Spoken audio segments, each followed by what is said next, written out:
Préparer ce pain maison ne présente aucune difficulté. Nous utilisons le four domestique et nous n'avons besoin que d'une canette et de très peu d'ingrédients. Quelle merveille! Je vais en goûter un morceau. Croûte! Super croustillante. La mie. Spectaculaire. Que dirais-tu si je te disais que tu peux préparer ton propre pain maison avec une canette? Juste une canette. Très peu d'ingrédients, presque pas besoin de pétrir, et le résultat est spectaculaire. Pain maison. Je suis Viti, voici la cocina de la abuela. Reste jusqu'à la fin, tu vas adorer.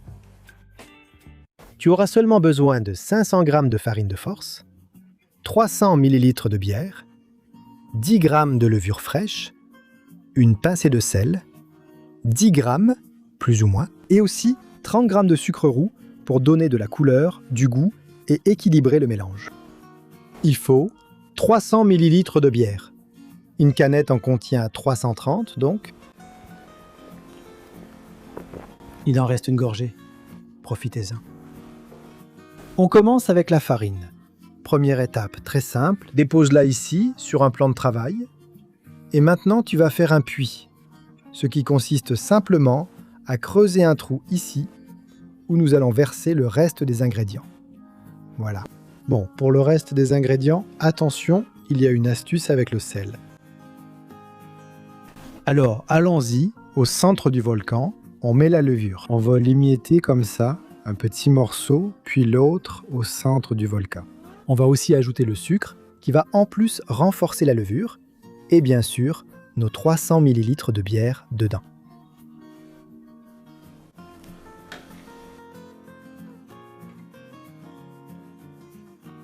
Le sel et la levure ne s'entendent pas du tout, alors voici l'astuce.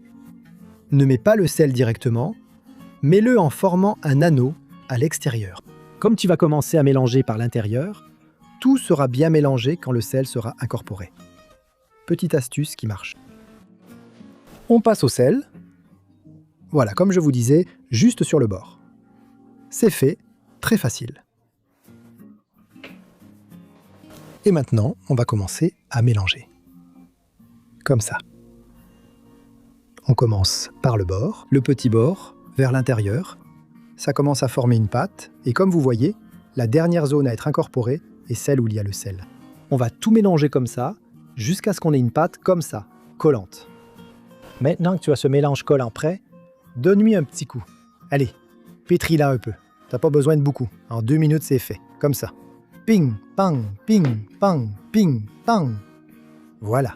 C'est une question de secondes. Et voilà. Dès que tous les ingrédients sont bien incorporés et qu'on a une pâte élastique, on lui donne une forme de petite boule. Comme ça, avec les mains, petit à petit. Et dès que tu as la petite boule, tu vas la placer dans un saladier. Assez grand parce qu'elle va gonfler. Et tu la couvres avec un torchon propre. Du film plastique ferait aussi l'affaire. Voilà. On va laisser reposer 20 minutes pour qu'elle gonfle un peu et que la levure s'active. Voilà, les 20 minutes sont passées. Donc notre boule retourne sur le plan de travail. Et maintenant, ce qu'on va faire, c'est l'étaler. Comme ça, pour dégazer un peu la pâte et qu'elle soit encore meilleure. Voilà. Tu vois? C'est comme ça qu'on la veut. Dès que la pâte est comme ça bien étalée, tu prends par l'extrémité la plus étroite et tu roules. Voilà, on va vers l'intérieur, ces petits bords aussi vers l'intérieur, et tu fais un cylindre comme celui-ci. Avec les mains, avec les doigts, tu presses un peu comme ça et cette partie doit aller en dessous. Maintenant qu'on l'a, on va le placer sur une plaque de cuisson. C'est là qu'on va le faire cuire et on le couvre à nouveau. Et maintenant, on va attendre jusqu'à ce qu'il triple de volume. Ça dépend beaucoup de la température qu'il fait chez vous, du climat. Moi, j'ai à peu près 21 degrés et ça peut prendre entre 90 minutes et 2 heures.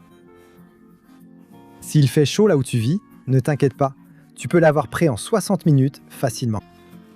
Eh bien, mon pain a mis à peu près les 2 heures dont on parlait pour lever. Donc ça y est, il est prêt, tu vois. Il a presque triplé de volume. Maintenant, tout ce que je vais faire, c'est saupoudrer un peu de farine pour lui donner une touche vraiment spéciale. Et ensuite, direction le four. Petit truc qui ne coûte rien. Place un récipient, adapté au four bien sûr, avec un peu d'eau. Dès que tu commences à préchauffer le four, tu laisses le récipient à l'intérieur, l'eau va dégager de la vapeur et la croûte sera bien meilleure. Elle sera croustillante, mais pas dure. Donc c'est facile et ça ne te coûte rien. Alors mets-le dedans. Le petit récipient d'eau est dans le four. Et maintenant, on préchauffe à 200 degrés Celsius. Une fois la température atteinte, on met la pâte à l'intérieur. Elle va devenir du pain. Nous devons cuire au four pendant 40 minutes à 200 degrés Celsius. Nous le laisserons sur une grille pour qu'il refroidisse uniformément. Eh bien, il n'y a rien de plus. À table.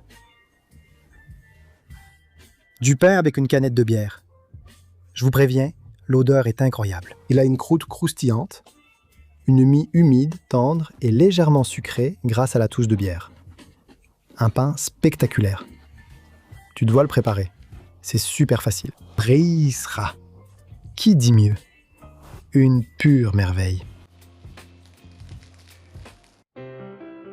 Non più tra i farfalloni amoroso, notte e giorno di torno girano, delle belle turbando al riposo, Narcisetto Adugino d'amor.